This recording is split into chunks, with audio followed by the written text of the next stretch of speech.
ਅੱਜ ਅਸੀਂ ਸਾਰੇ ਉਹਨਾਂ ਮਹਾਨ ਯੋਧਿਆਂ ਸੂਰਬੀਰਾਂ ਨੂੰ ਯਾਦ ਕਰਨ ਵਾਸਤੇ ਇਕੱਠੇ ਹੋਏ ਹਾਂ ਜਿਨ੍ਹਾਂ ਨੇ ਜੂਨ 1984 ਦੇ ਵਿੱਚ ਭਾਰਤੀ ਫੌਜ ਦਾ ਡਟ ਕੇ ਮੁਕਾਬਲਾ ਕਰਦਿਆਂ ਸ਼ਹਾਦਤਾਂ ਦੇ ਜਾਮ ਪੀਤੇ।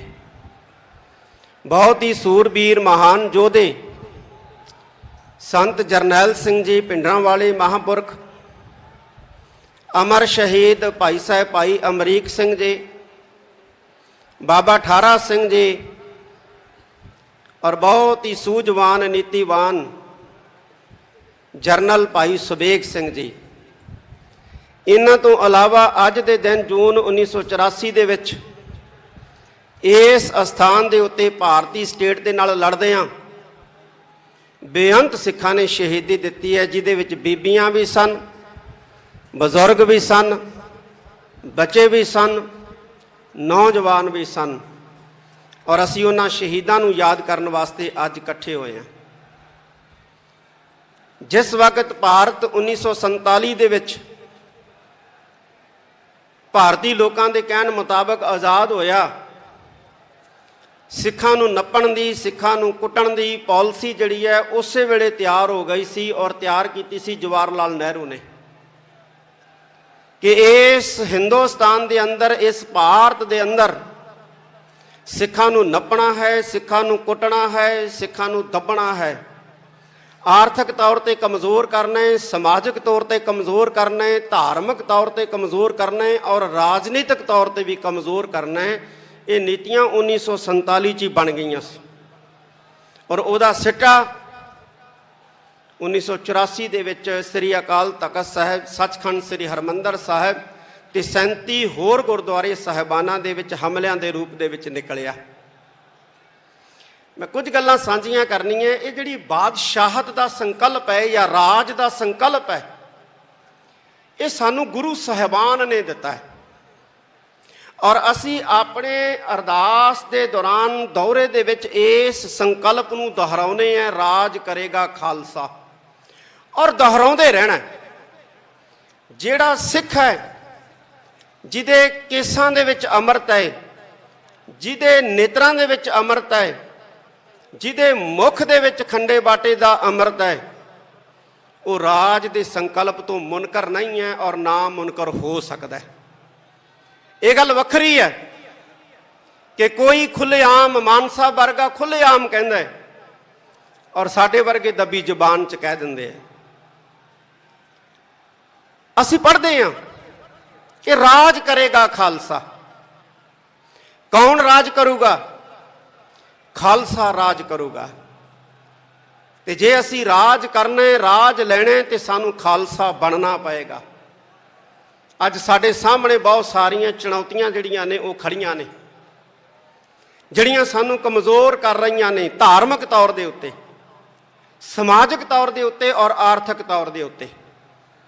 सानू धार्मिक तौर के उत्ते कमज़ोर करने वास्ते पंजाब की इस धरती के उत्ते ईसाईयत का प्रचार जिहड़ा है बड़े जोर शोर के नाल चलाया जा रहा है। पंजाब के अंदर पिंड पिंड चर्चां बन रही और मसीतां बन रही। ये साडे वास्ते चिंता वाली गल है, साडे वास्ते फिक्र वाली गल है। मैं सारे महापुरखों नूं, जिन्ने भी सिख धर्म नाल संबंधित महापुरख है ਜਿਹੜੇ ਪ੍ਰਚਾਰ ਦੀ ਸੇਵਾ ਕਰਦੇ ਰਹੇ ਨੇ, ਮੈਂ ਉਹਨਾਂ ਨੂੰ ਇਹ ਕਹਿਣਾ ਚਾਹਾਂਗਾ ਕਿ ਇੱਕ ਵਾਰੀ ਫੇਰ ਨਿਕਲੋ। ਜਿਵੇਂ ਸੰਤ ਬਾਬਾ ਗੁਰਬਚਨ ਸਿੰਘ ਜੀ ਭਿੰਡਰਾਂ ਵਾਲੇ, ਜਿਵੇਂ ਸੰਤ ਬਾਬਾ ਜਵਾਲਾ ਸਿੰਘ ਜੀ ਹਰਖੋਵਾਲ ਵਾਲੇ, ਜਿਵੇਂ ਮਹਾਂਪੁਰਖ ਸੰਤ ਬਾਬਾ ਅਤਰ ਸਿੰਘ ਜੀ ਮਸਤੂਆਣਾ ਸਾਹਿਬ ਵਾਲੇ, ਇਹਨਾਂ ਨੇ ਵਹੀਰਾਂ ਘੱਤ ਕੇ ਪਿੰਡਾਂ ਦੇ ਵਿੱਚ ਪ੍ਰਚਾਰ ਕੀਤਾ ਸੀ ਤੇ ਸਿੱਖੀ ਬੁਲੰਦ ਕੀਤੀ ਸੀ।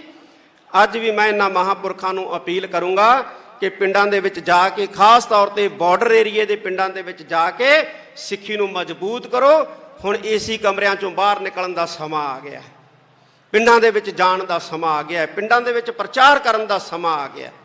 क्योंकि जे असीं धार्मिक तौर पर मजबूत ना होवांगे, असीं आर्थिक तौर पर मजबूत नहीं होवांगे, असीं आर्थिक तौर पर मजबूत नहीं होवांगे, असीं समाजिक तौर पर मजबूत नहीं होवांगे।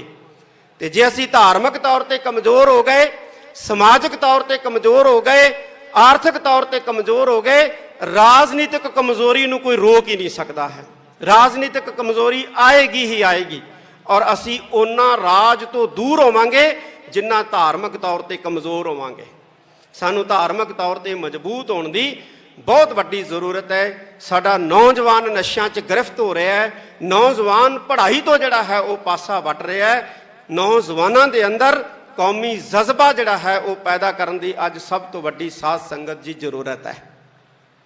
ਇੱਕ ਗੱਲ ਮੈਂ ਹੋਰ ਕਹਿਣੀ ਚਾਹੁੰਦਾ ਕਿ ਇਹ ਜਿਹੜੀ ਸਿੱਖ ਕੌਮ ਹੈ, ਇਹ ਮਰਦੇ ਮੁਜ਼ਾਹਦ ਧੰਨ ਧੰਨ ਸਾਹਿਬ ਸ੍ਰੀ ਗੁਰੂ ਗੋਬਿੰਦ ਸਿੰਘ ਪਾਤਸ਼ਾਹ ਦੀ ਪੈਦਾ ਕੀਤੀ, ਗੁਰੂ ਨਾਨਕ ਸਾਹਿਬ ਸੱਚੇ ਪਾਤਸ਼ਾਹ ਦੀ ਜਿਹੜੀ ਹੈ ਉਹ ਪ੍ਰਜਵਲਿਤ ਕੀਤੀ ਸ਼ੇਰਾਂ ਦੀ ਕੌਮ ਹੈ। ਇਸ ਵਾਰ ਸ੍ਰੀ ਅੰਮ੍ਰਿਤਸਰ ਸਾਹਿਬ ਦੇ ਆਸ-ਪਾਸ ਸਰਕਾਰ ਨੇ ਬਹੁਤ ਵੱਡਾ ਘੇਰਾ ਕੱਤਿਆ। ਸਰਕਾਰ ਵੀ ਮੰਨਦੀ ਹੈ ਕਿ ਇਹ ਸ਼ੇਰਾਂ ਦੀ ਕੌਮ ਹੈ, ਕਿਉਂਕਿ ਸ਼ੇਰਾਂ ਨੂੰ ਕਾਬੂ ਕਰਨ ਵਾਸਤੇ ਵੱਡੇ ਵੱਡੇ ਪਿੰਜਰੇ ਜਿਹੜੇ ਨੇ ਜਾਂ ਵੱਡੀਆਂ ਵੱਡੀਆਂ ਦੀਵਾਰਾਂ ਖੜੀਆਂ ਕੀਤੀਆਂ ਜਾਂਦੀਆਂ। ਗਿੱਦੜਾਂ ਨੂੰ ਰੋਕਣ ਵਾਸਤੇ ਪਿੰਜਰੇ ਖੜੇ ਕਰਨ ਦੀ ਜ਼ਰੂਰਤ ਨਹੀਂ ਪੈਂਦੀ ਸਰਕਾਰਾਂ ਨੂੰ। ਪੁੱਛਿਆ ਵੀ ਇੰਨੇ ਸੁਰੱਖਿਆ ਘੇਰੇ ਕਿਉਂ? ਕਹਿੰਦੇ ਜੀ ਸਿੱਖਾਂ ਦੀ ਸੁਰੱਖਿਆ ਵਾਸਤੇ। ਉਹ ਸਿੱਖਾਂ ਨੂੰ ਸੁਰੱਖਿਆ ਦੀ ਲੋੜ ਨਹੀਂ ਹੈ, ਸ਼ੇਰਾਂ ਨੂੰ ਸੁਰੱਖਿਆ ਦੀ ਲੋੜ ਨਹੀਂ ਹੈ। ਹਾਂ, ਸ਼ੇਰਾਂ ਤੋਂ ਸੁਰੱਖਿਆ ਦੀ ਲੋੜ ਹੈ, ਤੇ ਤੁਸੀਂ ਸ਼ੇਰਾਂ ਤੋਂ ਸੁਰੱਖਿਅਤ ਕਰਨ ਵਾਸਤੇ ਇਹ ਜਿਹੜੇ ਸੁਰੱਖਿਆ ਦਸਤੇ ਜਾਂ ਸੁਰੱਖਿਆ ਦੀਵਾਰਾਂ ਜਿਹੜੀਆਂ ਨੇ ਬਣਾਈਆਂ ਨੇ, ਇਹ ਸਾਨੂੰ ਦਿਸ ਰਹੀਆਂ ਨੇ। ਤੇ ਸ਼ੇਰ ਜਿਹੜਾ ਹੈ, ਜਿਹੜਾ ਗੁਰੂ ਗੋਬਿੰਦ ਸਿੰਘ ਮਹਾਰਾਜ ਦਾ ਪੈਦਾ ਕੀਤਾ ਖਾਲਸਾ ਹੈ, ਉਹ ਕਿਸੇ ਤੇ ਨਹੱਕਾ ਹਮਲਾ ਨਹੀਂ ਕਰਦਾ, ਕਿਸੇ ਤੇ ਬੇਵਜ੍ਹਾ ਜਿਹੜਾ ਹੈ ਆਪਣਾ ਪੰਜਾ ਨਹੀਂ ਮਾਰਦਾ, ਬੇਵਜ੍ਹਾ ਜਿਹੜਾ ਹੈ ਉਹ ਕਿਸੇ ਵੱਲ ਦਹਾੜਦਾ ਨਹੀਂ ਹੈ। ਹਾਂ, ਕੋਈ ਸਟੇਟ ਦਾ ਭੇਜਿਆ ਜਿਹੜਾ ਭੇਖੀ ਜਿਹੜਾ ਹੈ ਨਕਲੀ ਦਾੜੀ ਕੇਸ ਲਾ ਕੇ ਭਾਵੇਂ ਕੋਈ ਜ਼ੁਲਮ ਕਰ ਜੇ, ਭਾਵੇਂ ਕੋਈ ਕਿਸੇ ਤੇ ਜ਼ਬਰ ਕਰ ਜੇ, ਪਰ ਜਿਹੜਾ ਗੁਰੂ ਨਾਨਕ ਸਾਹਿਬ ਸੱਚੇ ਪਾਤਸ਼ਾਹ ਦਾ ਸਿੱਖ ਹੈ ਉਹ ਕਦੇ ਵੀ ਜ਼ੁਲਮ ਵੱਲ ਜਿਹੜਾ ਜ਼ੁਲਮ ਰੋਕਦਾ ਜ਼ਰੂਰ ਹੈ, ਲੇਕਿਨ ਜ਼ੁਲਮ ਨਹੀਂ ਕਰਦਾ।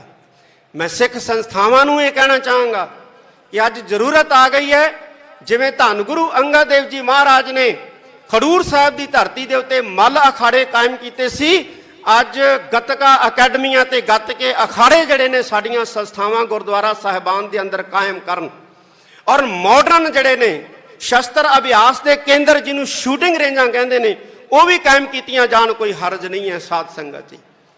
ਜਿਹੜੇ ਦੂਸਰੇ ਲੋਕ ਹੈ ਉਹ ਲੁਕ ਛਿਪ ਕੇ ਜਿਹੜੇ ਹੈ ਆਪਣੇ ਲੋਕਾਂ ਨੂੰ ਹਥਿਆਰਾਂ ਦੀ ਟ੍ਰੇਨਿੰਗ ਦੇ ਰਹੇ ਹੈ, ਸ਼ਸਤਰਾਂ ਦੀ ਟ੍ਰੇਨਿੰਗ ਦੇ ਰਹੇ ਹੈ। ਅਸੀਂ ਲੁਕ ਛਿਪ ਕੇ ਨਹੀਂ ਦੇਵਾਂਗੇ, ਅਸੀਂ ਸ਼ਰੇਆਮ ਦੇਵਾਂਗੇ, ਖੁੱਲ੍ਹੇਆਮ ਦੇਵਾਂਗੇ।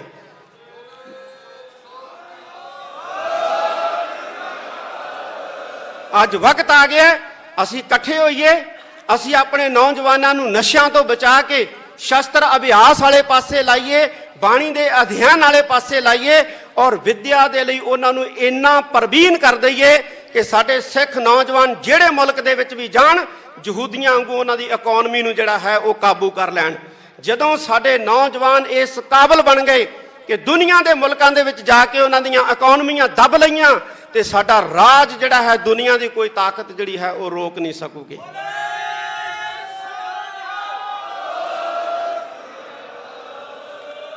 ਸੱਚਖੰਡ ਸ੍ਰੀ ਹਰਮੰਦਰ ਸਾਹਿਬ, ਸ੍ਰੀ ਦਰਬਾਰ ਸਾਹਿਬ, ਸ੍ਰੀ ਅਕਾਲ ਤਖਤ ਸਾਹਿਬ ਤੇ ਜਿਹਨੇ ਵੀ ਹਮਲਾ ਕੀਤਾ ਉਹ ਬਰਬਾਦ ਹੋਇਆ ਹੈ।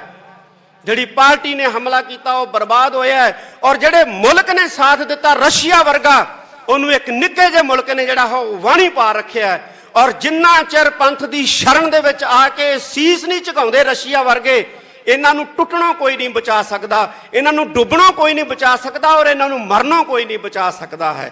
ਇਹ ਗੁਰੂ ਨਾਨਕ ਸਾਹਿਬ ਦਾ ਦਰ ਹੈ, ਗੁਰੂ ਨਾਨਕ ਸਾਹਿਬ ਦਾ ਘਰ ਹੈ। ਅੰਤ ਦੇ ਵਿੱਚ ਮੈਂ ਸਾਰੀਆਂ ਸਤਿਕਾਰਤ ਪੋਲੀਟੀਕਲ ਪਾਰਟੀਆਂ ਦੇ, ਖਾਸ ਤੌਰ ਤੇ ਸਿੱਖ ਪਾਰਟੀਆਂ ਦੇ ਆਗੂ ਬੈਠੇ ਨੇ, ਉਹਨਾਂ ਦਾ ਧੰਨਵਾਦ ਕਰਦਾ ਹਾਂ। ਆਪ ਸਾਰੀ ਸੰਗਤ ਦਾ ਧੰਨਵਾਦ, ਸਿੱਖ ਜਥੇਬੰਦੀਆਂ, ਸੰਪਰਦਾਵਾਂ ਦਾ, ਸੰਸਥਾਵਾਂ ਦਾ ਧੰਨਵਾਦ। ਅਸੀਂ ਇਕੱਠੇ ਹੋ ਕੇ ਚੱਲੀਏ। ਪੈਂਡਾ ਬੜਾ ਵਿਖੜਾ ਹੈ ਸਾਧ ਸੰਗਤ ਜੀ। ਜਦੋਂ ਕੱਲਾ ਬੰਦਾ ਕੋਈ ਪੈਂਡੇ ਦੇ ਉੱਤੇ ਸਫ਼ਰ ਕਰਦਾ ਹੈ ਤੇ ਬਹੁਤ ਤੰਗੀ ਆਉਂਦੀ ਹੈ, ਬਹੁਤ ਮੁਸੀਬਤਾਂ ਦਾ ਸਾਹਮਣਾ ਕਰਨਾ ਪੈਂਦਾ ਹੈ। ਪਰ ਜਦੋਂ ਕਾਫਲੇ ਬਣਾ ਕੇ ਵਿਖੜੇ ਪੈਂਡਿਆਂ ਦੇ ਉੱਤੇ ਤੁਰਿਆ ਜਾਂਦਾ ਹੈ, ਮਤਭੇਦ ਭੁਲਾ ਕੇ, ਤੇ ਉਦੋਂ ਵਿਖੜੇ ਪੈਂਡੇ ਵੀ ਜਿਹੜੇ ਆ ਉਹ ਆਸਾਨ ਹੋ ਜਾਂਦੇ ਆ।